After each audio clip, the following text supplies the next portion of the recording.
The tortoise then managed to reach the bird, and then he killed the bird, and the tortoise ate the bird.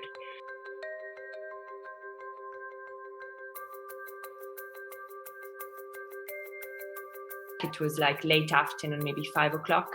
We just noticed one of those tortoises acting a little bit strange, stalking a bird, not yet fledged, so unable to fly. They went on like that for about 7 minutes.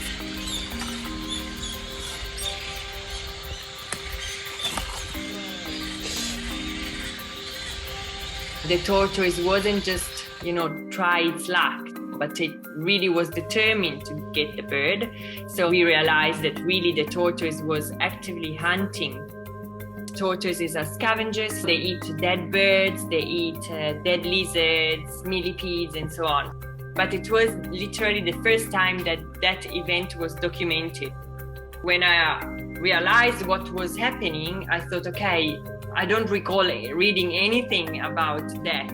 Someone told me, do you realize that maybe you are the only person in the world who saw and documented that? And I said, no, I really didn't. Nature is cruel. When we do this kind of job, that's also what you sign for, So it's not all nice and pretty.